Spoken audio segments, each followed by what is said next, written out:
So, after some startup problems, can everybody hear me? That's the first question. Can everybody hear me? I'm waiting for the comments because I can't start if nobody can hear me, of course.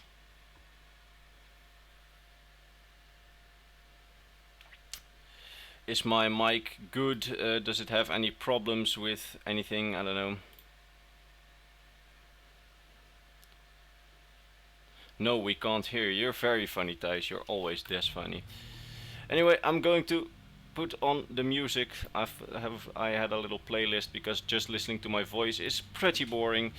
I understand that. So, um, first of all, let's see. This is the planning for this evening, or at least it's evening where I am. At other places in the world it's of course not evening. First, I will be discussing the events leading up to the Great War. So from the Oblivion Crisis on to like the start of Skyrim. After that, I will analyze the Great War on its own. Then I will answer the question: could the Empire have won the Great War, or what should they have done? And after that, I will be joined by probably straight up Irish and my good friend Kuwaka to answer some questions that you might have. They are there to help me out of the fire, or whatever the English exclamation is. If I don't know the answer, then they can help me. So, just a few things. I won't be looking at the comments during the stream for reasons that I have a script with me and I want to stick to it. I will be looking at the comments I will be looking at the comments in the small pauses between the subjects, but I won't be looking at the comments while I'm doing my story, just so I don't get distracted and this stream won't be like 3 hours long. During the viewer questions, of course, I will look at the comments, and I don't know how we will do that yet, but I hope that we can have some fun. So, I would say nothing stopping me from getting started. I hope everybody's in. There's like 34 people watching right now, and I think hashtag Irish sent me. Well, thank you, Irish. Your army of minions is very nice to have joined us this beautiful evening. There's 35 people watching, and I think we can get started. So, let's see. My first thing would be the events leading up to the Great War. So, I need to get my script here. Well, not a script, but more like notes. So, we're starting at the year 0 of the 4th era, at the end of the Oblivion Crisis. Basically, all of Tamriel was kind of in chaos, and a lot of the troops of the Empire were spread out thinly to have helped the provinces get rid of the Oblivion Gates. And, well, the Empire was kind of weakened then because, well, the Emperor wasn't there. There was no Emperor left to rule the kingdom, to rule the Empire. So the only person of real significance was Okato, the High Chancellor of the Elder Council. Those who played Oblivion have probably seen him walking around the Elder Council chambers. That's the High Elf. And you also interact with him for the main quest. And then after some time in the year 5, I'll just see if this works. Sorry, I'm not that good with streaming. I took my own... Sorry, I haven't fixed the music that well yet. Anyway, here is the map. In the year 5, the Red Mountain erupts. And if I'm not wrong, you can also see my cursor. Sorry, but I'm kind of new to the streaming software. And I really need to turn down my desktop audio because... But the Red Mountain erupts. And actually all of Vardenfell is, well, completely destroyed by the Red Mountain. All of the area you've played in Morrowind is mainly destroyed, so Morrowind is left weakened and basically out of the game. What politics? What's the English word? Well, in the field of politics, Morrowind is completely out of the picture. So, in the years 5 to 10, the Empire really begins to collapse. Black Marsh and Elsewhere secede from the Empire. Elsewhere forms the Elsewhere Confederacy, and Black Marsh, of course, forms their own state, and the Elsewhere Confederacy consists out of Anaquina and Palatine. So those are the two kingdoms that will later become the client states of the Altmerry Dominion, but we haven't reached that point yet. And I see, sorry, I've promised not to get to not get distracted, but what's your name? Larry da Vinci, Chancellor Octato is a Thalmor spy. That's unfortunately not true. And Chancellor Octato was assassinated by the Thalmor, as we will see later. Because we can see here in the year 10 of the 4th era, Potentate Octato is assassinated, likely by Thalmor agents, initiating the Storm Crown Integrum, or the part of the history of the 4th era when, well, everybody in the Elder Council is just fighting for power. And this is, well, basically one big chaos. As we can see, this is the state of the Empire in which the Empire is in the year 17. And, well, it's just a mess. The Thalmor are gaining power in the Somerset Isles, and basically they already lost Morrowind, Black Marsh, and elsewhere. And, well, that's already a very much weakening factor to the Empire. So, in the year 17, the map we just saw, the Colovian warlord Titus Mede captures the imperial city and crowns himself emperor. And, well, that gives some stability to the region, but of course it's still, well, pretty much in chaos, the Empire, with the Thalmor in the Somerset Isles, and, well, they just lost Elsewhere, Blackmarsh and Morrowind, and, well, I don't think people get the impact that has, because if you look at Tamriel, first, this was the Empire. I mean, this was the Empire first, but they just lost, like, well, 1/3 of their territory. Yes. So the Empire was already weakened when the first Titus Mede conquered the throne, and I think a lot of people don't realize that on that behalf. So, in the year 22 of the 4th era, the Thalmor officially take control of the Somerset Isles, and they basically rename it Alinor and just stop all connections with the Empire. And after that, the Thalmor on the Somerset Isles helped overthrow the imperial-backed government in Valenwood, starting the Altmerry Dominion, the union between Valenwood and the Somerset Isles. So this is not Anaquina and Palatine. This is just Eleanor, or the Somerset Isles, and Valenwood at this point. So the next main happening on Tamriel is the disappearance of Messer and Secunda, the two moons of Nirn. And something I forgot to mention in my first Great War video, which I'm right now using for this video as a map, is that the moons are very important to the Khajiit. Most people already know that, and in my first video I immediately assumed everybody knows that, but the moons literally determine what kind of Khajiit you will be. So the moons are very important to the Khajiit, so these Void Knights, as they were called, when the moons just disappeared, well, it was a big ass deal to the Khajiit, and, well, they basically panicked. And in the year 100, by the way, I don't know if, yeah, these years don't add up in my story, so don't, you shouldn't be paying attention to the years here. I'm just using the map for visual aid. So, the Void Knights end at one point, nobody really knows why. The Thalmor have literally nothing to do with it, but the Thalmor go to Elsewhere and just say, well, we stopped the Void Knights for you, so we saved your kingdom.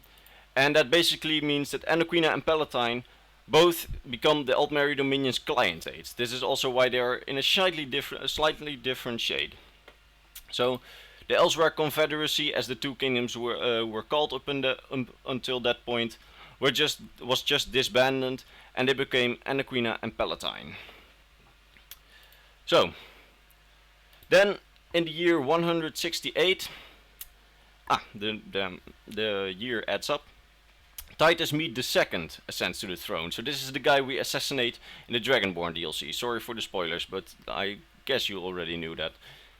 He ascends to the throne, and as you can see, The empire he inherits is even weaker than the one that his grandfather or father inherits. It's not really that clear on that. I mean, there's attributes between them, but the guys are family. That's the only thing we can be sure of. If you can see, the Septims, when they stopped ruling, had this. And Titus Meet II, when he inherited the throne, he had this. This is kind of, well, not that much, if you can see. He is just 4 of the 8 provinces that are left. And this means that the empire is in general very much weakened. And, well, at this point, the Somerset Isles, or the Altmerry Dominion, stops being quiet and starts getting in contact with the empire again. The Altmerry Dominion sends a negotiator, or an ambassador. Sorry, I was looking at the comments again and I got sidetracked. Anyway, they send an ambassador to the imperial city. And the ambassador has a gift and an ultimatum. The ultimatum is exactly the same things that were later signed in the White Gold Concordat. The empire would cede large portions of Hammerfell to the Dominion, would pay great tributes, Talos worship would be outlawed, disbandment of the blades, etc. The emperor decides to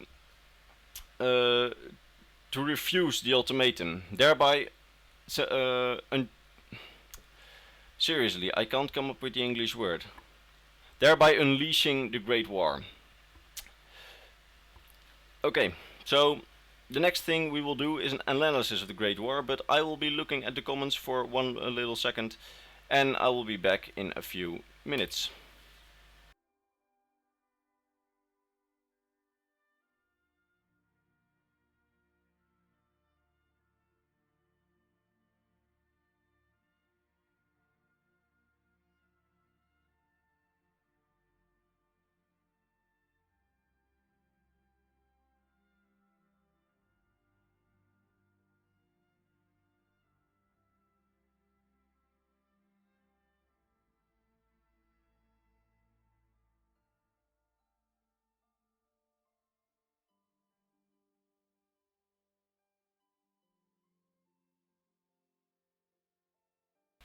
Okay, so I've read some comments, and as Thijs Tarn says, the ultimatum was near identical, but not 100% the same. That's right, sorry. It was just a mistake by me.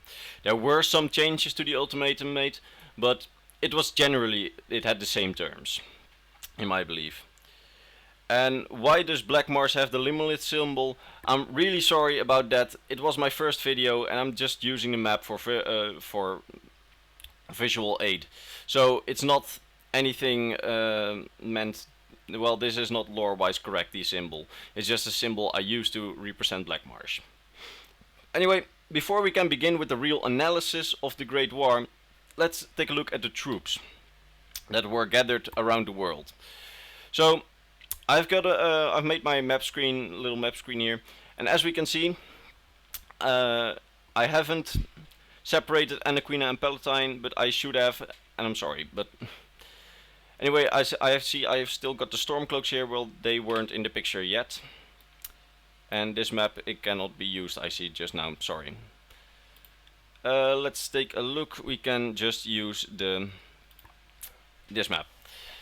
Alright, so let's take a look at the strategic points that we have here with all the troops gathered. We know of the Empire that at the moment the war started, there were troops gathered in Cyrodiil, so here, in High Rock, in Hammerfell, and in Skyrim. So they had basically 4 armies to govern over those provinces. We know of the Altmerry Dominion that they had at least 3 armies. Some people argue 4, but I'll be sticking with 3 for this.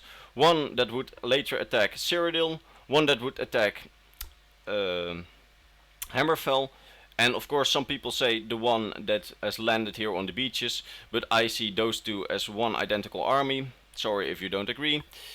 And one army that is supposedly still stationed at home in either one of Valenwood or the Somerset Isles. Maybe always also some in elsewhere, but I would not say that, because it is very specifically stated that Elsewhere was at that point a client state. And some very exciting music just started.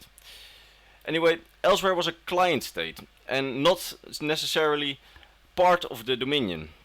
And it is also never really stated anywhere in the game that the Khajiit also fought at the side of the Altmeri Dominion. It is just said that Altmeri troops came from camps on the northern part of Elsewhere. So this could also mean that it's just elves coming from camps they were allowed to set up there because it was their client state.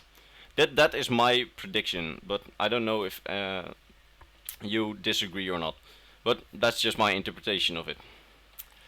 So, we know that at the moment the Empire started, there were troops gathered in all the provinces. And for the Dominion we know that they had 3 armies. And now let's take a look at the Imperial and Altmeri Navy. Because we know that during the war, here in Lake Rumer and along the river Niben, there were fierce naval clashes. And those took quite a long time, so nobody really had the superiority for most of the time. So I would guess that they are pretty evenly matched. Although the Altmeri might have a small strategic or power advantage, because ultimately they came on top during the conflict, because they were able to take the Niben River, the other bank, the eastern bank. Sorry. So I think that on navy perspective they are quite evenly matched, and also on army perspective also to some degree, because if you take all four of the armies, we see that at the moment they fight it to a stalemate, and then the White Gold Concordat is signed, and that means that they are at least as powerful as each other, because they managed to destroy each other during the final battle. So the war begins at one point, and that's on the 30th of Frostfall in the 4th era in the year 171. The Altmeri Dominion first starts invading this part of Cyrodiil. They quickly overtake Leowin and then Bravil. They besiege Bravil. And Bravil holds out for some time, but also not very long. And at the same time, one army crosses right through Cyrodiil between Enville and Kvatch and comes to Hammerfell. And the other part of that army, some people say it's a different one, but I say it's one, lands with a big fleet on the southern coast of Hammerfell. So, the next part of the war, the Cyrodiil campaign just goes very much better than they would have ever imagined. The Thalmor have never expected that Cyrodiil would be this weak, or that the Empire would be this weak. And we see that that Cyrodiil, well, they get overrun quite quickly, because in a matter of a year they have already captured all of southern Cyrodiil. They haven't been able to take the eastern banks of the Niben yet, but they have all of southern Cyrodiil, except for Enville, which holds out a little longer. And also in Hammerfell, the things go, well, quite good, because there was no organized defense here or here. Certainly here there was no real organized defense. It was mostly just Redguard warriors that had to fight an unorganized defense. And at one moment they had to flee across the Alakir Desert, so here in the infamous March of the Thirst. And they were ultimately driven all the way back to, I believe it was Skaven. That was here.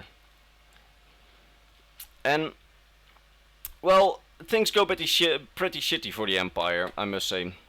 But let's take a look at the troops that are gathered right now, because at this moment the Hammerfell troops get linked up with reinforcements from High Rock. So the army in High Rock finally gets into battle. This army has been in battle for some time, but they get reinforced by the army in High Rock. And the army in Cyrodiil gets only part of the reinforcements from Skyrim. We see that in Skyrim there remain a lot of forces for some reason. The Emperor keeps those forces in Skyrim for whatever reason it may be. He doesn't commit the full army, and that's something I will talk about in a few minutes. So within days, within months, they have just surrounded the Imperial City. If you want to see how the war actually went, you should really watch the video that I'm using right now for a map. It's my first ever made video, and it was the Elder Scrolls lore, the Great War explained with a map. So go look at that. Almost 100,000 views I see just now. So I really need to get back on with my notes. Let's see. So at one point, when some Skyrim reinforcements have arrived, but not all, the Imperial City gets taken by Lord Narafin. The Empire, Lord Narafin was the commander of the Aldmeri forces in Cyrodiil, and he takes the Imperial City and completely sacked it. But the Emperor had decided to break out with what remained of his forces. He broke out of the Imperial City and fled to the north. So now, near the end of the war, the Emperor finally gets all the troops from Skyrim. Under General Joanna, the troops from Skyrim finally march into Cyrodiil. So when the Cyrodiil army has already got a lot of casualties, and the Skyrim reinforcements they already got, they also had a lot of casualties at this point. So I personally, well, we'll go over that later. But if you look at this point, this is the first point that all the Imperial forces get actually mobilized, because High Rock and Hammerfell together managed to drive out the Aldmeri forces in High Rock, because they defeat them at, I believe it was Skaven was taken. But we can see that the forces from Skyrim combined with the forces from Cyrodiil and the forces from Hammerfell, when they get ordered to retreat back, then they managed to actually drive out the Aldmeri Dominion.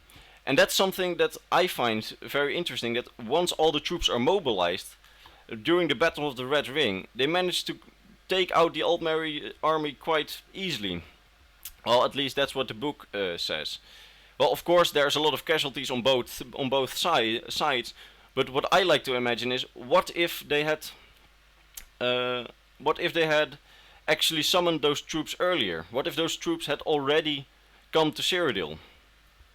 And, well, that's just something I always like to imagine, how it could have gone right. But we come there in a second.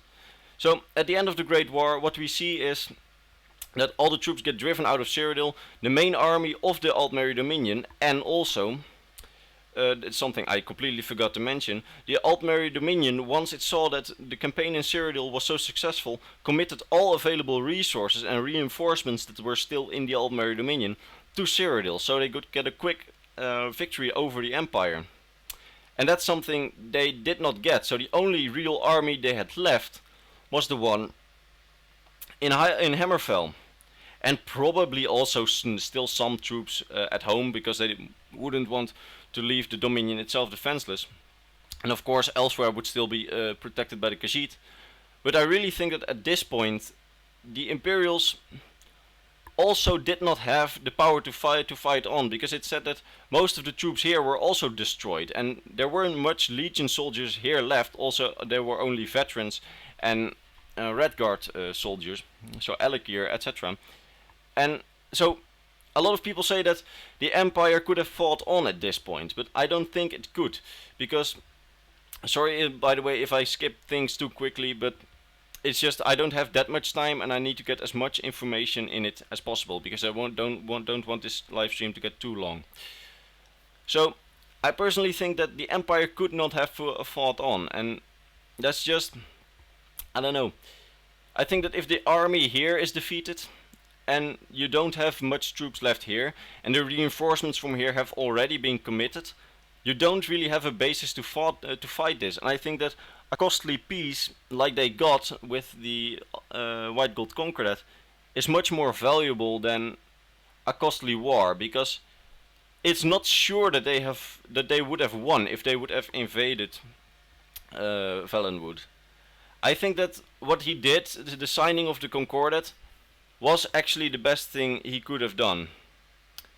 And I don't know, a lot of people disagree with me on that, but we see that Hammerfell managed to actually fight off the Aldmeri Dominion, and ultimately in the Treaty of Stros M'Kai they actually managed to secede from the empire because they had to secede from the empire, because otherwise the empire would be in violation with the White Gold Concordat.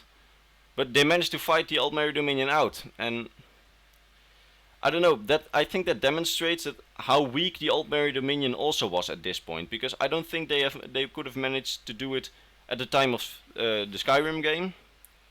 But I think it demonstrates how weak the Altmeri Dominion had also become because of the Great War.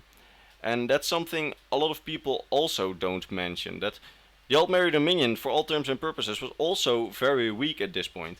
They probably were a little stronger, or maybe even a little weaker than the Empire at this point, but I don't think either party would have been able to take over the other at the point of the end of the Great War, because both had suffered great losses. And that's how things have went.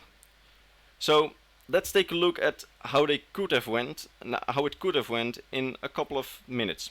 I will be taking a quick break to get myself something to drink, and I will look at some comments. So if you have a small question, ask it now, because then I can answer them in a few minutes. So I will see you in like 2 minutes.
So I'm back, and the thing I saw in the comments was from Stein Wildeboer. Do you think the Neben River was of good proportion in Oblivion? And I don't think it is, because the games are really out of proportion, and that's something I also want to make very clear. So let's take the map with us again.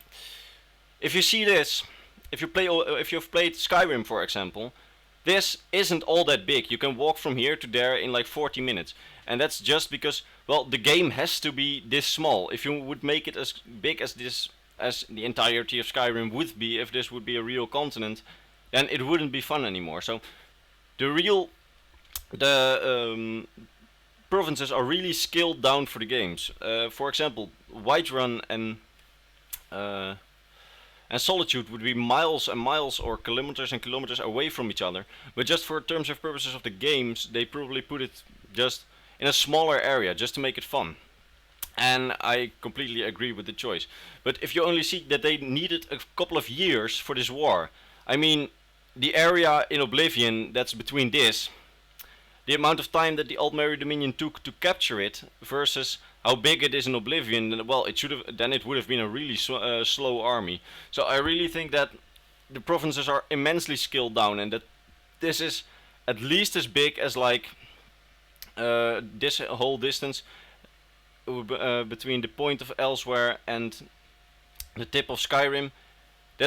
Well, I personally think that, well, that should be at least as big as like the point of Mexico to the point of Canada, something like that. It should at least be that for a realistic continent. Just like the Imperial Isle, there is supposed to be have fought a lot on the Imperial Island during the Battle of the White Gold Tower, but the small island we see in Oblivion could never have hosted such battles. So I personally think that, well, the entire games are really scaled down just for playing purposes, which is fine by me personally. I mean, I can imagine how big it should be, but always keep that in mind, that the games are much smaller than actually it is in lore. Because, well, this is supposed to be at least, I think, oh, my mouse is really weirding out right now.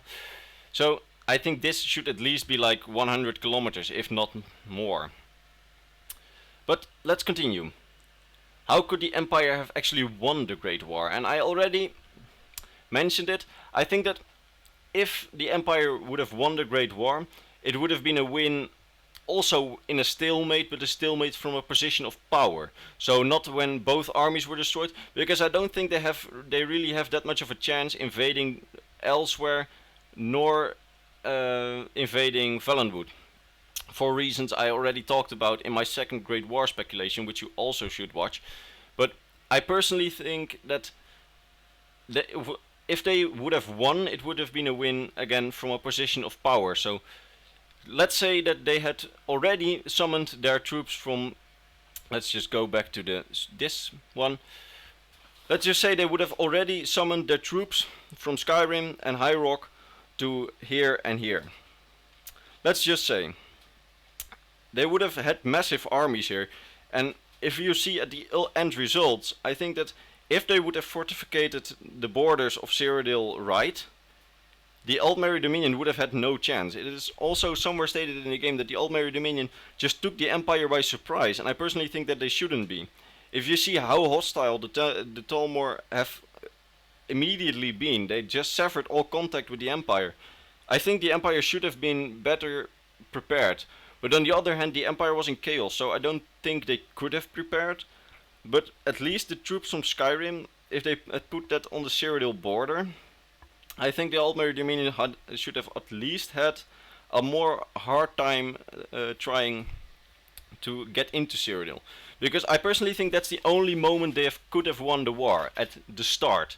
If they could have just crushed the Altmerry army when they went in, that would have been possible. But let's say at, for example, this point in the war, when they had already crossed I don't think they could have won here. Then they already had a war at two fronts, and I think that would have been too, well, it just would have been too hard for the Empire to keep up with an invading army here and an invading army here. I think that if they had summoned their troops from Skyrim, if that would be possible, of course, because I already can hear you in my mind saying, well, that's not possible because of this and this and this. If they would have done that, if it would have been possible, I think then they would have been able to win it, or at least start with a stalemate and just have the war being done in like, well, maybe 3 months. Then they could have just crushed the army here, and I think the war wouldn't have been this disastrous. I mean, the Empire wouldn't have had to accept the terms. I think the Altmerry Dominion still would want a second war, and then the second war would probably play a little out like the first war now. But I think that this first war could have been won at the starting point, so at the point when anything was still possible. I just don't think they would have been able to win at this point. At this point, it's just, well, no, it's just not really possible. The Empire would have needed much more men to stop it once they had already conquered parts of Cyrodiil and once they had access to the Nibelheim with their navy. No, it just wouldn't have worked out for them. Because I just think that a two-front war the Empire could not have won. And if they had summoned their forces from High Rock and Skyrim into Hammerfell and Cyrodiil, then they could have won. I personally think. I don't know if that's true, but, and even if you think about, well, if those troops from Skyrim weren't available at the time, I think the Empire could have mobilized their armies a lot more efficient, or at least, I mean, only part of the Skyrim reinforcements were sent to Cyrodiil in the beginning. I mean, only at the end of the war the full Imperial force was committed. If they had committed the full Imperial force at the beginning, I think that the Altmerry Dominion would at least have had a lot slower advance than they had now, and maybe even would have been crushed at the borders. But I really can't say that for sure, because I am not a Bethesda writer. Anyway, this has gone a lot faster than I thought it would. And I don't know if you guys are satisfied with the answers I gave you, but that's what the question section is for. So I will be leaving, I think, about 10 minutes now, and then I will be joined by 2 other people that will help me answer questions on your part. So I would say ask your questions, and I will be back in about 10 minutes, maybe even less.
So I'm back now, and I'm being joined by Straight Up Irish and probably someone else in a few minutes, I hope. He should have been here, but he wasn't here. And if you don't know Straight Up Irish, a lot of people came from his stream to this one, so say hello. Hello. Can you hear me? I hope you guys can hear him all right. My And we magical will be voice. answering some questions on maybe speculation things and also some factual things. And Kuwaka just said that he would be joining us as well, so we will just wait for him. And in the meantime, I will note down questions we will see. So I see the first question is by MLG Quilava. Will Morrowind join the Dominion? I personally don't think so. What do you think? Will Morrowind join the Dominion? Yeah. What's left of Morrowind? Yeah, Hello. that's exactly. Hello. So we also got Kuwaka, and we are debating on the question: do you think Morrowind will join the Altmeri Dominion at one point? Ooh, nope. I Nope. don't think so. No. No. I also just don't think there's enough left of Morrowind to really join them. But And what territory do they have left? All they have at this stage is the island of Solstheim. They yeah, don't well, have and like. also the southern parts of Morrowind and the eastern and western parts. It's just mainly Vardenfell that's really destroyed, but the southern part is also destroyed by the invasion of Argonia, and I just don't think they're in a shape right now to join any serious alliance. Well, not with the Argonians anyway. After what happened that, and then when you had the Red Day, so like you haven't got enough people to join an army to help the Yeah, Imperial. From you're my right. standpoint, the history between the Dunmer and the Aldmer always hasn't been that great. From the very beginning, since Chimer sort of Oh wait, they split. wait a minute. I just see in the comments that some people can't hear you guys. Yeah, Wait a minute. it sounds very quiet on my end in the stream there. I was listening. All right, I will be putting you on much louder. I hope this is a little better. Can you say I'll tell you something? now in a second. I'm just going to say this and then I'll hear, and I'm sure someone will say it anyway. Cinnamon bread. Is this better the way they're knowing? I'm just waiting for some input. Yeah, I think that's much better. Okay, great. If you can hear it on your end of the stream, it's okay. So, Yeah, it should be fine. so we're not only answering questions on the Great War right now, we're also answering questions in general, because I see a lot more questions on other things than on the Great War. So the question I see right now on my screen is: was the Sylvanar killed by the Altmeri Dominion when they took over Valenwood? What do you think, Kuwaka? Well, did they kill Sylvanar? Well, Uh, I don't really know for sure. I think I heard it somewhere, but I'm not really sure at this moment. I can give it a Google, but I don't think that's what people want to hear. mm, I think the Sylvanar. Let's just first reflect who the Sylvanar exactly is. He is the spiritual embodiment of the Bosma. And on the other side, we have the Green Lady, who is automatically married to the Sylvanar, and the Green Lady is the physical embodiment of the Bosma. You sort of have to say, like, the Sylvanar and the Green Lady are some kind of Jesus towards the Bosmer. They have the closest connection, especially the Sylvanar, to their god Yifre. By killing Jesus, and you know it's Jesus, sort of. Please, Um, Christians, don't feel offended by him. He's just an idiot. I don't think they feel that, but sort of imagine like, oh wait, it's just that isn't a good thing to do, of course. So if they kill the Sylvanar, of course they will rebel the shit out of it. Like they will never give up, and Bosmer are known to be very rebellious, not towards the Empire, but especially against someone who doesn't really share their interest. So Yeah.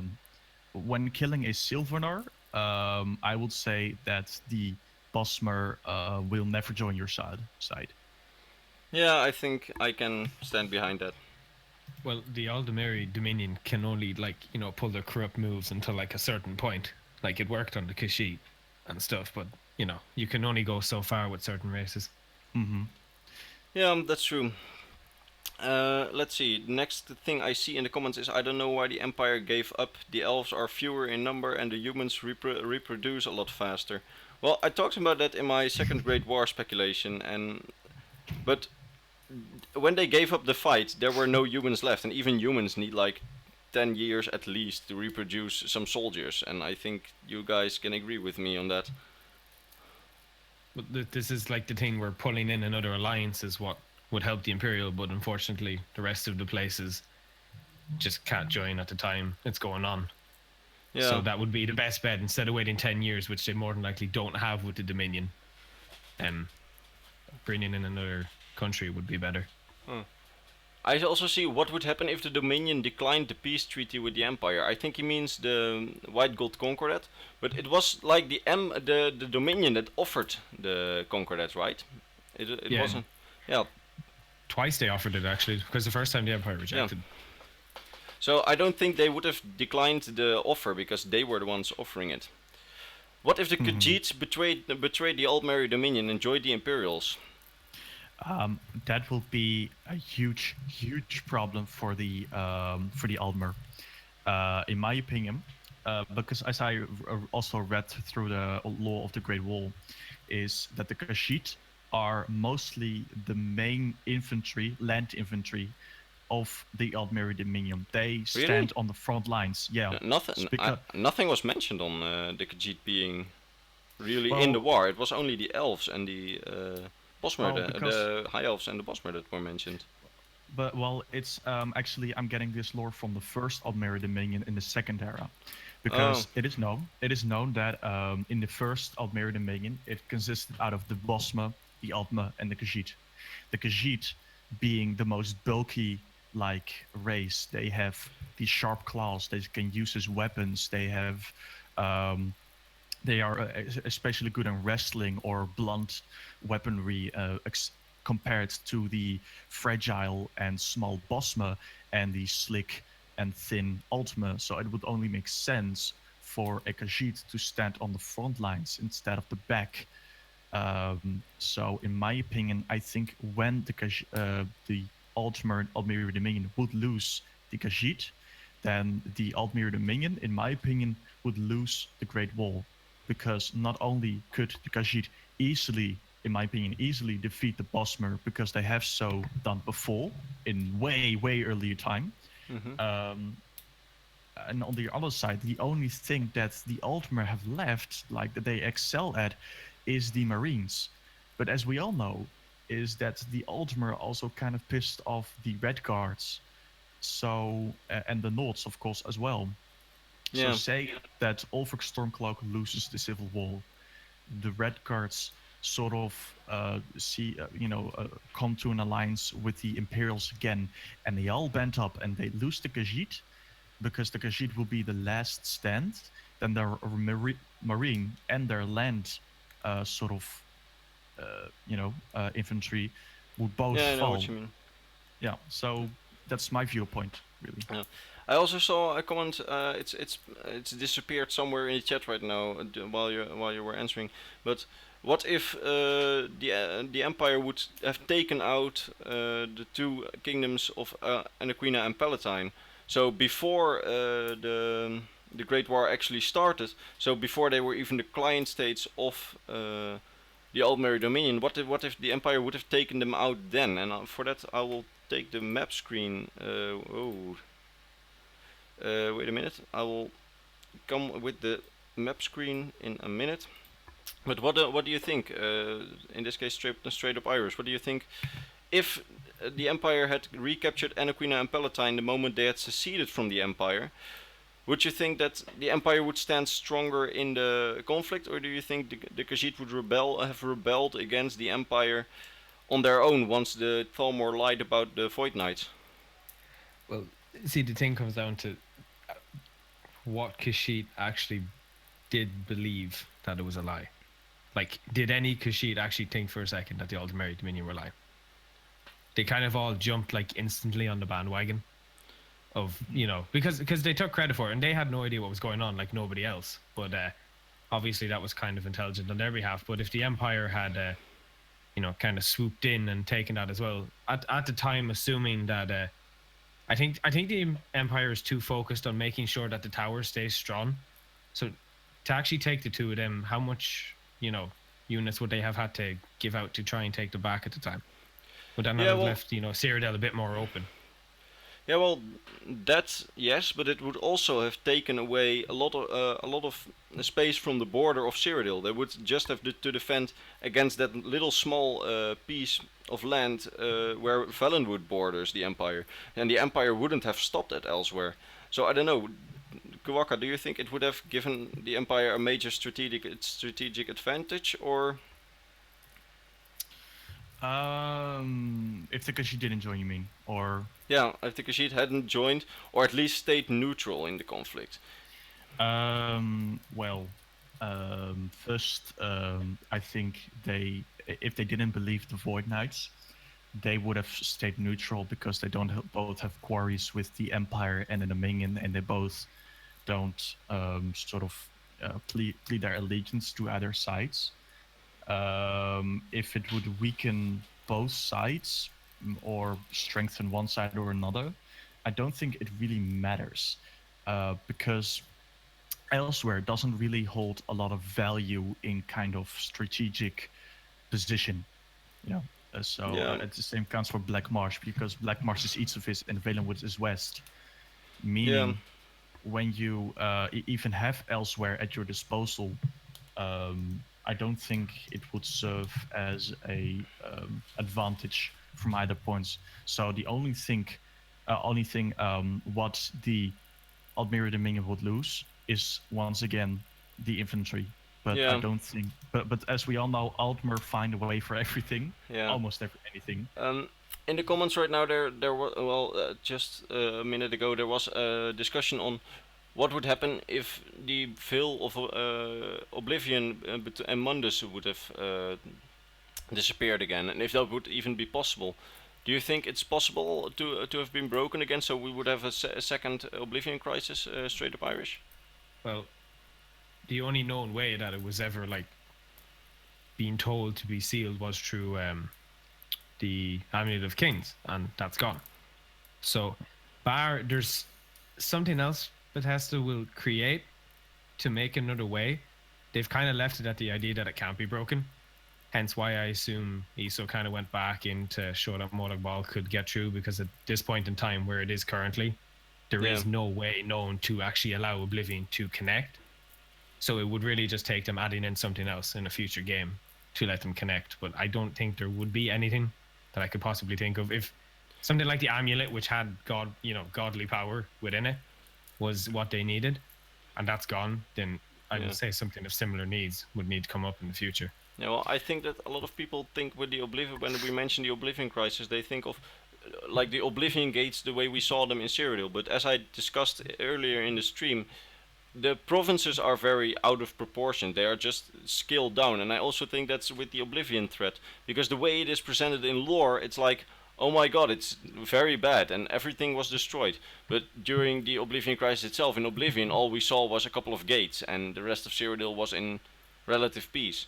So I think that's also a scaled down threat, and therefore I think that if we have to take it the way lore-wise, if we hadn't found Martin Septim, then the Oblivion Crisis would have never been stopped, and Cyrodiil would have just been lost even before the Great War would ever have started.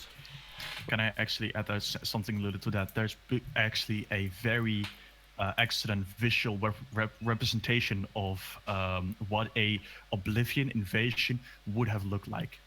Um, Another YouTuber called Angry Joe once made a review of The Elder Scrolls Online. He was quite pissed about it because he didn't thought it was a very good game as compared what they showed in the cinematics. Yeah, Because I in the know. cinematic of The Elder Scrolls Online, there is an assault on the Imperial City by the Ebonheart Pact. They battle against Daedric forces, and you literally see the sea of Daedra. marching Daedra, just packed in heavy Daedric armor, just bam bam. You see these sort of crates with scams, and it's Yeah, I actually think that's exactly how it is supposed to be in lore, and that's also why in Oblivion they say that the Imperial army is so stretched, while you only see like 50 soldiers in entire Oblivion. Well, maybe a little more, but it should have been. It's like that in lore, but due to the technical limitations of the game, it's presented otherwise. So I think that's why people underestimate the threat of the Oblivion crisis. While it was a really severe threat, I think, to at least the Empire itself and its existence. Well, I was gonna say like going by lore standards, like the Imperial, like the Empire after the Oblivion Crisis was like literally they couldn't defend themselves. They had lost that many units, and when you play Oblivion with the total of about 10 NPCs in the game, Hmm. that's the problem with showing like massive things like that. The same with Skyrim and the Civil War. Like you Yeah, have two Skyrim Civil War is supposed to be epic, but it's like the every time it's like the 20 army should soldiers. be so much bigger lore standards, Yeah. but they're Mhm. so much smaller because game limits, of course. But if you were to imagine from a lore point of view, as you said earlier, um, the ESO cinematics are actually a perfect representation of the sort of stuff that it should look like. Like even judging by the size of the White Gold Tower and the city, and that, like you can just tell like how much it's limited in Mhm. Oblivion. Yeah. As is to go back to the original point, if an Oblivion crisis would happen again, I actually just think so. Um, it's because in Skyrim, a game feature, you can summon Daedra from Oblivion. This can be done through the Rose of Sanguine, which is an art. For those who don't know, it's an artifact created by the Daedric Prince Sanguine, and the rose is basically a rose, and you sort of cast it like a staff, and it opens a mini portal in Oblivion, and it summons a Dremora directly out of one of Sanguine's realm. Thing is, um, there isn't really a literal barrier or a literal sort of hamster ball around Nirn that sort of protects it, because a shield mostly has weak points, and not every spot on Nirn is as strong protected as the other. So to sort of say like Akatos created a divine barrier around Nirn, and in some spots, the barrier is stronger than another spot. When talking about the School of Conjuration, when you actually summon this Daedra from Oblivion, um, sort of you can also say, okay, well, they allow the people within it, but you can't. And I think this is actually somewhere stated in a book, somewhere in some Elder Scrolls game, that you can't summon powerful monsters when in a specific spot, but you can summon them in another spot because the barrier isn't as strong Yeah. as another spot.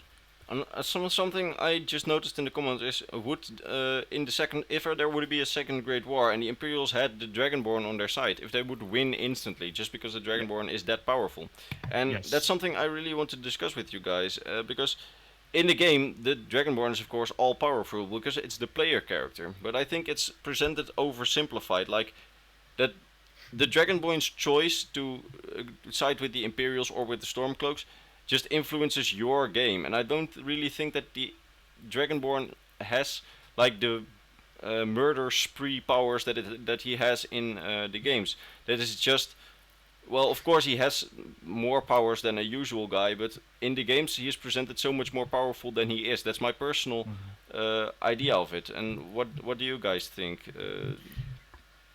Yeah. If I can begin. Yeah, go first, man. Okay. Thanks. So, at first stop, I think that the Last Dragonborn is one of the most powerful, if not the most powerful, mortal individual ever planted on Nirn. This goes actually in some pretty complicated lore, but I try to No, no, keep it I, simple. I, I understand. I understand that he is immensely powerful, but I mean the way that he just that you can just in Skyrim like knock down every Imperial or Stormcloak soldier on your in your path. I mean, I think that's just exaggerated, and the way people see it, that the Dragonborn is just all powerful and whoever sides he chooses just instantly wins. I think that's just for to make the game experience more pleasant. That it's Yeah, oversimplified like that. I'm actually gonna do it from a lore perspective. Yeah, of course, of course, of course. Okay, so let's actually say who is the Last Dragonborn actually. The Last Dragonborn, as it says, is the Last Dragonborn. It's someone with a mortal body and the soul of a dragon, blessed by Akatosh himself with dragon's blood. At the end of the Dragonborn game, so say that you have completed the Dragonborn DLC, you mostly would have mastered all the shouts there is to master. Um, you are known, and they even say it themselves that you are mightier than the Greybeards, and the Greybeards are known to be not a force to be reckoned with. Hence, why no one has ever dared to march on High Hrothgar. So, but that's his tomb. But who is he truly? Well, once again, it's some really complicated war with the War of the Elnofey. But to sort of say, there are two people, or two main gods who are uh, both very powerful, or maybe the most powerful gods that have ever walked on Nirn. Sort of fuse them into one, and you get the last Dragonborn. On the one side, we have Akatosh, also known as Ariel. He represented the old Elnofey in some super great war that happened somewhere in the Mythic era. On the other side, there is Shor, also known as Lorcan, but we're calling him Shor. The thing is an incarnation of Shor is called a Shajarine. This Shajarine is really, really powerful. We're talking Pelanal Whitestrake here, who basically almost single-handedly defeated Umaril the Infeted alongside various other all-powerful individuals. Because without Pelanol, Elissa might not have had the chance to even forge the empire. So the thing is, why are you short? Because why are you a Shajarine? Why is the last Dragonborn a Shajarine? It's because when you go to Sovngarde, there is in the Halls of Valor a throne. In the throne, it's supposed to be that Shor sits on that throne, but that throne is empty. And it's also said that only Shor can sit on a throne. And guess what? You can sit on that throne. You are from Skyrim, and most Caesarines do originate from Skyrim or have some connection to Skyrim. Because the Nolds immediately recognize a Caesarine, like in Pelanor Whitestrake's case. So to sort of say that you take two all-powerful gods, fuse them into one, it's not exactly the game mechanic, but it's just like, who the fuck is this guy? And I genuinely think that the soul of the last Dragonborn might as well be powerful enough to once more fuel the Numidium. Because you need to be incredibly powerful to fuel that Numidium. Yeah, so basically, what you're saying related to the question is the Dragonborn is a Shazarine and is, of course, blessed by Akatosh, and therefore you think that the Dragonborn really has the powers to just kill an entire Imperial or Stormcloak unit by himself. Yes, surely because of the power he wields, he can, he can shout them down, and maybe he can call upon an army of dragons. Because as soon as sort of the Dragonborn defeated Alduin, which is kind of weird, because Dragon always pleads their allegiance to the strongest. It's known by them. It's in their nature. So I believe that the Dragonborn can actually call upon an army of dragons. It seems like a huge over exaggeration, but I think this. Yeah, I understand what you mean. But he's kind of trapped now, so that's another thing, because he's kind of trapped now in the service of Hermaeus Mora. But it's another. That's a story for another day. Yeah, exactly. Yeah, well, that's. I was planning to make a video on that one day, but I think that Irish also wanted to do that in his protagonist series, if I'm correct. No, I can just notice your friend trying to like really trigger me there with the comment, because I made a video the other day where I said he was like second on the list of most powerful protagonists. So they're just throwing that in. I know. What was the question again? What if he was with the Emperor, the Empire? Well, it was. The Dragonborn is very powerful, and if the Dragonborn chooses the side of the Empire in a second Great War, would it mean an instant victory for the Empire because they have the Dragonborn? I argued no, because I personally think that even if what Olaf Kwaka said is true, that the Dragonborn is a Shazarine, etc., then he would be incredibly powerful, but I don't think that he would be powerful enough to really just kill an entire Altmar army. What do you think? No, not at all. I absolutely have to disagree because of two reasons.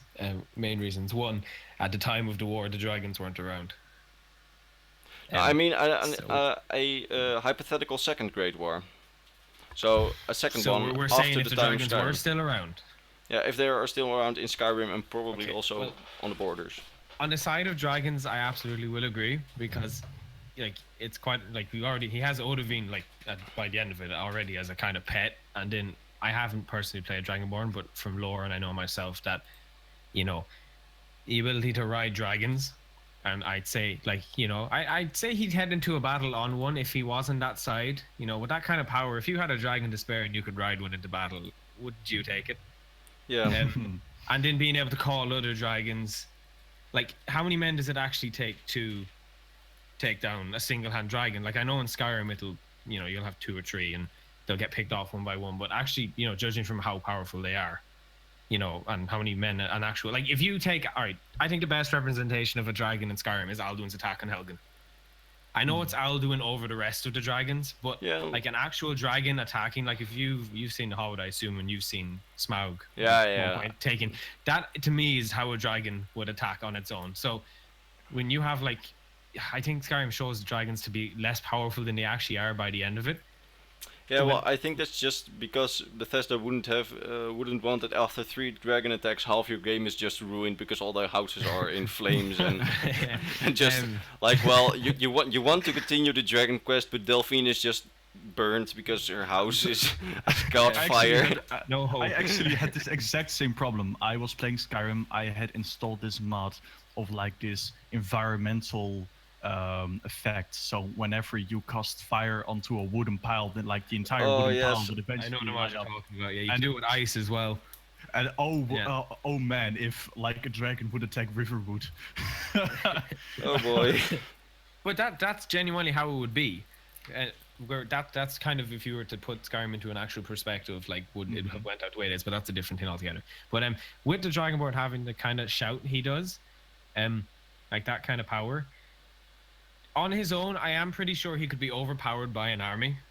Absolutely. He wouldn't be able to just, kind of fly unless he had the dragon.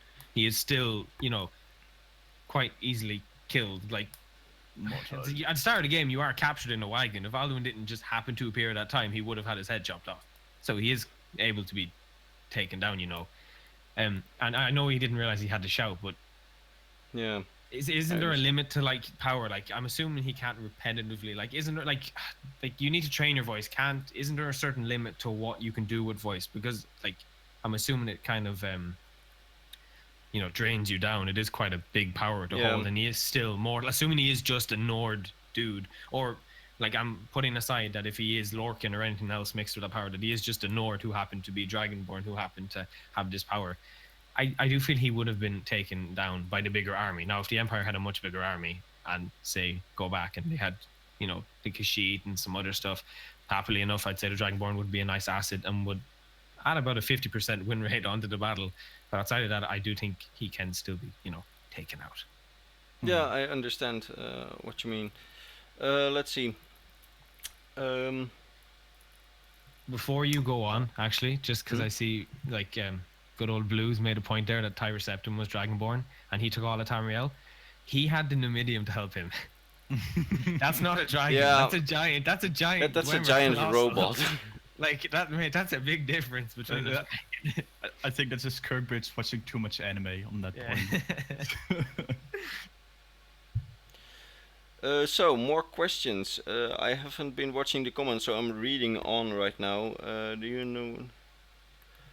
you know when the Altmeri wanted to invade Hammerfell and High Rock? The Empire could have easily invaded Alinor. Remember, most of the ships in Hammerfell and High Rock are for supplies in Valund. Well, I don't really understand the question. Oh, but I do. Oh, in that case, you answer.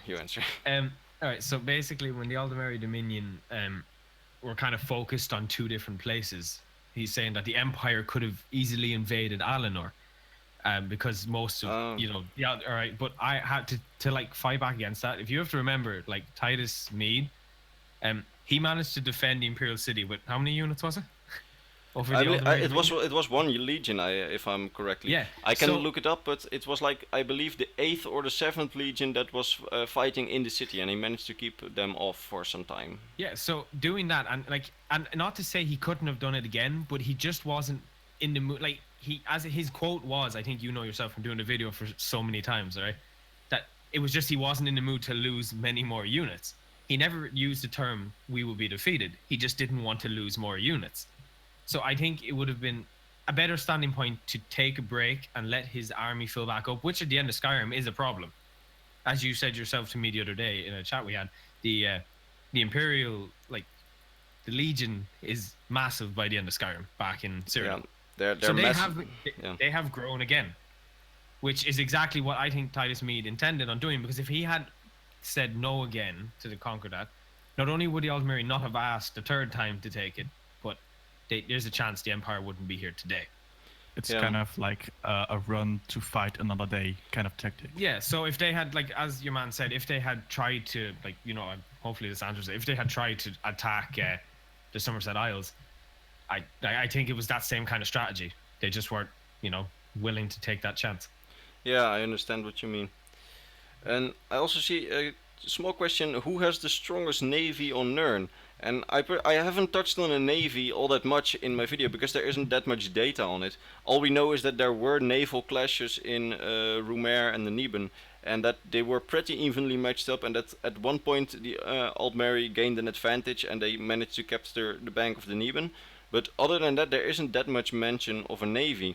And the strongest navy on Nern, I would personally think, the way I remember it, it were the Slodes, because they. I was literally about to say the Slodes. Yeah, because they managed to, but I don't know. Did they? I haven't read that book in a couple of months, but did they defeat that entire fleet at the time with their sea serpents, or did they do it with their own fleet? That's something I didn't quite remember, because at one point the Empire sent out a massive fleet to Thras just to punish the Slodes for the plague. Plague, yeah. And they succeeded and in, like, taking that out. well, the almost the entire fleet was at one point just destroyed. So, but did they? By storms. They had conjured up storms into the ocean to take out the ships, and they managed to take half of them. But the Imperial, they still managed to get through in the end. It does actually sound, as you guys are talking about the slowed kind of strategy in Navy, it does sound a lot like the Navy of the Tsetsi, because from what I remember, the Tsetsi. Oh yeah, I know. Sorry. I always pronounce it wrong. So the Tsetsi, well, I call it the Tsetsi, or you can pronounce it differently, but the Tsetsi are actually quite strong in the art of warfare. They showed us in the second era, until Raymond Cyrodiil came and kicked their ass. But still, their navy are, I think, quite strong. So yeah. Yeah, I agree. They so are let's also see. The next. Yeah. Oh no! Sorry. Just continue. No, okay, sure. They are also known, indeed, like the Slow, to conjure up great storms, like of nature, maybe hurricanes, blizzards, whatever. And what I know is that the Tsetsi actually, they are known to have only lost one city, but still they lost the city. But they actually allowed the Imperials to lose that city. Yeah. And as soon as the Imperials start to flee back on their boats, like their navy, they absolutely massacred them. The same is, I think, if I remember correctly, they landed somewhere in Skyrim or in Morrowind, the Ekavir, when they invaded. Yeah, somewhere in the north. I know. Was this the second invasion or the first one? The invasion with Raymond Cyrodiil. I don't know if there was an invasion before that. What I do know is that if they would settle on the north, either I think they settled in Skyrim, because I don't think they would settle in Morrowind, because they had three living gods there. Well, they failed when they did it in the second invasion. They landed in Skyrim. That's true. They even packed lore. Yeah. By the way, I just saw a question now that you mentioned the Abenar Pact. What our thoughts are on a second Daggerfall Covenant? If something. I mean, I'm not an ESO lore expert myself, but if the Empire would lose, like, the Second Great War, and like all of Cyrodiil would be conquered by the Altmeri Dominion, do you think that High Rock and Hammerfell would be in a second Daggerfall Covenant, or do you think that's not possible? Well, didn't the Daggerfall Covenant form off the idea that once High Rock is in danger, once the kingdoms are in danger, then we get involved. But if not, then don't we don't need to do anything. But because at the time of ESO, they were having their problems, and then they realized that who like the other like packs getting on the throne would actually be a problem for them. So that's why they took it outside of the original pack and put onto it. So bar the pact has disintegrated altogether, which I don't think it has, until they attack High Rock, like the actual kingdoms. I doubt the Daggerfall Covenant would be a thing again. Yeah. The thing is, I still frequently play ESO, so and you actually play through the Daggerfall Covenant, the Ebonheart Pact, and the Aldmeri Dominion quest line. You see them rise. You see that you actually play a part in them, in those alliances being founded, because you need to unite those leaders and stuff and blah blah blah blah. To answer the question, will the Daggerfall Covenant once again unite? No. One thing is, the red cards are incredibly stubborn. After what the Empire did, they will never side, I think, with anyone else anymore, except all the red guard. The other thing is the reason why the Daggerfall Covenant was founded is because the wall is bad for the economy. Bretons like to be rich and they like to trade. They had the civil war at the time during the thing. Like they were having problems from trade routes being destroyed and stuff, weren't they? Yeah. So the reason why they actually founded the Daggerfall Covenant is actually to win, more or less, or to sort of stabilize their three kingdoms in order for more free trade, and or better trade, so the Bretons wouldn't go poor. And that's actually the basic reason why they formed it. And as soon as the war is over, and everything is a little bit at peace now and then I think they would just go through their normal ways again, especially the Osma. I understand. Another question I get actually asked quite often is, could the Skyrim hold the elves off on their own? So in a case that Ulfric Stormcloak would come up on top, do you think they would? And I personally think they won't be able to, because Hammerfell was able to do it at a point where even the Dominion was weak, as I discussed earlier, because the Dominion lost a lot of troops. And at the moment, the Aldmeri Dominion is at, I think more or less the height of its power again. I think they're still recovering because the Elven reproducing is just slower, but I think they're much stronger now. So if the Aldmeri Dominion would, for example, decide to sail to the Sea of Ghosts, do a landing in northern Skyrim, who would stop them? I mean, Ulfric's farmers certainly won't. I mean, what do you guys think on that? Like, are you doing this at current time, like as in up to date? If the elves just decided tomorrow in Skyrim that after the end of the Civil War that they were going to attack. Yeah. Well, let's just ask one question.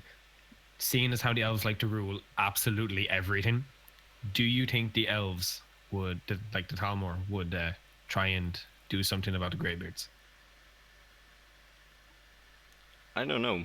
I think they would. Well, I think they would if they thought that they could handle them. But yeah. So I don't know. Say they do, and I know the Greybeards have the mentality that they don't get involved. But let's just say, and I'm going off of the total idea that this happens to happen, that the High Elves try and intervene with the Greybeards. Not only do you have the Greybeards then, but you also have Dragonborn, assuming he joined the Stormcloaks. Yeah. And you have Ulfric. So that's how many powers of and of course, as Kovaka earlier mentioned, the Dragonborn can summon upon dragons. So. Yeah. And then maybe, just maybe, there is you guys might agree, there's a fraction of hope that seeing that the elves being defeated might make the Imperials kind of go, this might be our chance. Yeah. Maybe. I doubt it. I highly doubt they do it. They're kind of loyal to their word usually, but we can only hope. Yeah, I think. What do you guys think? I think I agree with that. I'm actually quite questioning myself now. I do actually have a question for you two. because of the what Conquer did was written and Talos worship was outlawed, what happened to the Chapel of Talos in Bruma? Well, Wasn't it? one Wasn't of it the taken down? one of the reasons I haven't played Beyond Skyrim yet is because because I had this stream right now and I don't know in how many ways it's canon what they have made in there. I am very much confident in that they have terrific lore people on it, but I think that things like that aren't really mentioned in the games, at least not as far as I have seen it. But if I would guess, it would have probably have been converted to like a chapel of Akatosh or anything, because just like the Temple of the Nine Divines in Solitude, Talos was just taken away from there. His shrine is no longer in there, or his what is it in English? Um, I think it's just shrine, and I think the same happened with the Chapel of Talos. Like it was just converted to something else. But that is just exactly why I haven't played Beyond Skyrim Bruma yet, because I don't want to know what they did with it. I don't want to. Well, I think they have good lore people on it, but I don't want to get infected by community thoughts on that before I did this stream, if you know what I mean. Sorry All for right. that. But what do you think, straight up Irish? What would have happened to the Bruma Chapel of Talos? Well, I was gonna play Beyond Bruma like after this, so I don't really have an answer. But if I'm going off of like an idea, seeing as how Cyrodiil is kind of like under a bit of control of the elves, I'd say they would have taken the statue away. Like Talos is outruled across all of Tamriel for them, like wherever they have control. So I'm going to assume bar they just happen to not see the statue for some magical reason, the statue will be gone. Or like some elf took a black stift and draw the penis on Talos's head. Yeah. Okay, so I want to finish the stream with one last question, and that's been asked a lot in the chat right now. Is what's the most strategic point in the Great War and why? I think it's he means the turning point, so the point that the Empire really couldn't have won it anymore. And I already have shared my thoughts on that. That I personally think that once the Altmeri Dominion had established itself in Cyrodiil and in High Rock, so they were on the land, they were already advancing into Imperial territory. I think the Empire, the only option was the stalemate we have now. What do you guys think? Do you think at an earlier point or at a later point there was the real turning point, or do you think it wasn't? I mean, I have had the stream now, but if your thoughts on it are different than mine, then of course just say it. Do you think it was just a lost cause, or was there a certain turning point? I guess, like I said earlier, well, the two things outside of whether, like the Imperial, like if the Empire decided to keep attacking, I think they would have lost. So I think they did the best thing, what they did in terms of like an actual reason the war is any point to it. I think the only real good point to it is one, strengthening the independence of some of the countries. Maybe this will actually strengthen, like Skyrim to the point where there aren't as many farmers. It definitely has affected Skyrim, for one. It did affect, Argonia, in a way you can say, like they broke off once that happened. So, I suppose do that. I don't know, like Cyrodiil, you can't really predict the Empire because they kind of just go with what happens. Like once the Empire managed to fend off the elves, I am assuming like they're under what, third Dominion now, the Aldemary? Like it's probably going to be a fourth one by the next game. I'm assuming they tend to fail all the time. Something happens to make them fail, because they're kind of seen as the antagonists in a way. I don't know, maybe they're not to some people who like the High Elves. They're the unfortunate ones, and I don't like them. But I think the Imperial would kind of just go with the flow. I don't think there's a point in their eyes. I think it would just happen at the Aldmeri. Neither to the Aldmeri. The Aldmeri just have that one ideology, that like from playing ESO, you'll know yourself, mate, that the idea has always been that Mayor are better rulers than men, and Mayor should have whatever, like that was the idea that's gone through all time. Yeah, But like the Empire are just defending themselves. That's it, really. They're kind of just going with the flow. Like literally, like Tullius literally says that they're just doing what's best for the Empire at the time. So, Yeah. what do you think? Kubaka or me? Whoever hasn't answered. Well, honestly, if there's a turning point or if there's a strategic position, well, I'm just gonna give a very obvious answer. The lore riders are probably a much more, well schooled on this whole how to ride out a wall in LoL. Sort of you have to Yeah. study actual battles that happened or actual wars that happened in real life, like in Europe. So the thing is, if there is a turning point, I don't think so, because simply I trust the lore writers, as they're at their best. I don't know how to describe it. I just trust the lore writers. Yeah, I understand what you mean. Well, I think I'm just going to shut down the stream for now. Really, the two of you, really much thanks that you wanted to join me during the question time. So, You're welcome. to everyone who has watched, I would say thank you for watching. This video will be up as a regular video, so just as a published live stream. I think tomorrow, because I want to take a look at it first and be able to filter some things out if anything is possible. Yeah, I think I will see you in the next lore video. And by the way, if you over the coming weeks, I will be gone for like 5 weeks. I will be back in the middle somewhere. So I accept guest features for my channel. So a short video made by another channel to advertise other channels while I'm away. Of course, I've got my own videos that I've prepared in the last few weeks. And if you want your video to be featured on the channel, just email your video like a YouTube link to imperialknowledge@hotmail.com. And well, that's it. Join my Discord server. Join Straight Up Irish's Discord server. Go and look at his channel. I mean, I believe you're streaming after this again. Yeah, absolutely. Beyond Bruma, man. Gotta So get there. he will be streaming Beyond Skyrim Bruma. Well, like I think 5 minutes after the stream has ended, maybe longer. But so go and look at this channel. Do I have to advertise some channel of yours, Kuwaka? Nah. Okay. Well, in that case, I will see There's you not guys. much to advertise.